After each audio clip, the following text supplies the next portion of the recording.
பாக்கியலட்சுமியோட episode இந்த இடத்துல பாக்கியா கிட்ட வந்து கோபி பார்க்கில் பேசிட்டு இருக்காங்க. எதுக்காக இப்போ என்கிட்ட பேசிட்டு இருக்கீங்க?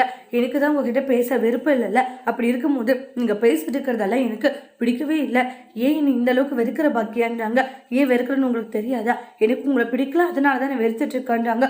சும்மா என்கிட்ட பேசிட்டு இருக்க வேலையை வச்சுக்காதீங்கன்னு சொல்லிட்டு திட்டி விட்டுட்டு போயிடுவாங்க. அப்புறம் ராதிகா இதெல்லாம் பார்த்து ரொம்பவே கவலைப்படுறாங்க. கோபி மேலே எந்த அளவுக்கு அளவுக்கு கடினமான பாசத்தை வச்சேன், ஆனால் கோபி என்னடனா பாக்கிய பின்னாடி சுத்திக்கிட்டு இருக்காருன்ட்டு ரொம்பவே கவலைப்படுறாங்க. அதுக்கப்புறமா அந்த இடத்துல வாக்கிங் வந்தவங்க எல்லாருமே, என்ன மேடம் உங்க ஹஸ்பண்ட் கூட நீங்க வரலையான்றாங்க. இப்போ உங்க ஹஸ்பண்ட் வந்து பாக்கியப்பட்ட பக்கம் போயிட்டாரா? ஆனால் இதை நினைச்சாலே ரொம்ப கவலையா இருக்கு மேடம்ன்றாங்க. பாத்தீங்களா உங்க நிலைமை எப்படி ஆயிடுச்சுன்னு சொல்லிட்டு ஒரு மாதிரி கிண்டலா பேசிட்டு இருக்காங்க. அதுக்கப்புறமா ராதிகா ரொம்பவே கவலையோட அந்த இடத்துல கிளம்பி போயிடுவாங்க. உடனே வீட்டுக்கு வந்து செம்ம டென்ஷனா இருக்காங்க. ராதிகா என்னாச்சு? அம்மா எல்லாரும் என்ன காரி துப்புற அளவுக்கு தான் நடந்துகிட்டு இருக்கீங்கன்றாங்க. என்னடி சொல்லிட்டு இருக்காங்க? இன்னைக்கு என்ன நடந்துச்சு தெரியுமா மாட்டு நடந்த எல்லா ஸ்டோரியும் சொல்றாங்க. கோபி அந்த பாக்கியா கூட பார்க்ல நின்று பேசிட்டு இருக்காங்க. பாக்குறவங்க எல்லாம் எப்படி பேசிட்டு இருக்காங்க தெரியுமான்றாங்க. நான் அதை சொல்லிட்டு இருக்கல, மாப்பிள்ளை இப்படியே விட்டுன்னு வச்சுக்கோங்க, கண்டிப்பா மாப்பிள்ளை உனக்கு கிடைக்க மாட்டாருன்ட்டு கொஞ்சமாச்சு நீ என்னோட பேச்சை கேட்டாதானன்றாங்க. கேட்காத மாப்பிள்ளைய அந்த வீட்லயே இருக்க வச்சுட்டு அதனாலதான் இப்படி நடந்துட்டு இருக்கு. ஃபர்ஸ்ட் வந்து மாப்பிள்ளை எப்படி கண்ட்ரோலா வைக்கணுமோ அந்த அளவுக்கு கண்ட்ரோலா வைக்கி. அது உனக்கு பல முறை நான் சொல்லியிருக்கேன். ஆனா கொஞ்சம் கூட நீ என்னோட பேச்சை கேட்கறதா இல்லைன்றாங்க. இல்லம்மா கண்டிப்பா இந்த டைம் விட மாட்டேன், நான் அந்த வீட்டுக்கு போயிட்டு வரேன்னு சொல்லிட்டு ராதிகா கிளம்புறாங்க. அதுக்கப்புறமா கோபியை ரூம் கூட்டிட்டு போயிட்டு, கோபி பாக்கியா கோவம் தான் அனுப்பார், எல்லாருக்காகவும் சமைச்சிட்டு இருக்கா. என்னமா சொல்றீங்க? எனக்காகவும்மா? உனக்காக தாண்டி சமைச்சிட்டு இருக்கான்றாங்க. சாப்பாடு போட்டுட்டு வரேன்ட்டு பாக்கியா எனக்கு ரொம்ப பசிக்குது சாப்பாடு கொடுன்றாங்க.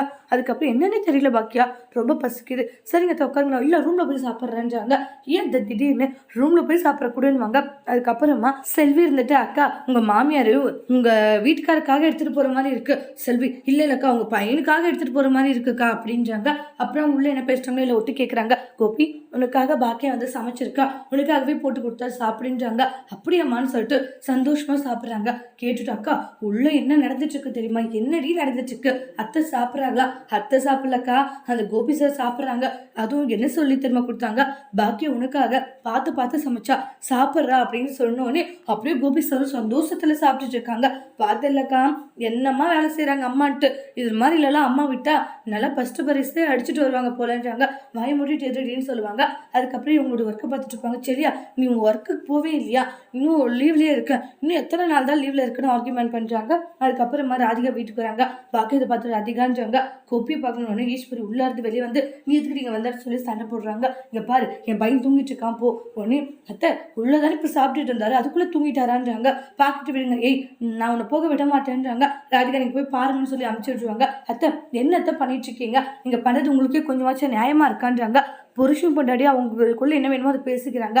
சாப்பாடு நீங்க சாப்பிடலாம் தெரியல பாக்கியா சாப்பிட்டேன். அத்தை நீங்க உங்க பிள்ளைக்கு கொடுத்துறீங்கன்னு தெரியும், வயசாதீங்க உட்காந்து சாப்பிடுங்க, தேவையில்லாத வேலை பண்ணாதீங்கன்னு பாக்கியா சொல்றாங்க. இங்க யார் மாமியார் யார் மருமகன்னு ஒண்ணுமே புரியலன்ட்டு ஈஸ்வரி குழப்பத்துல இருக்காங்க. அதோட இந்த எபிசோட் முடிச்சிருக்காங்க.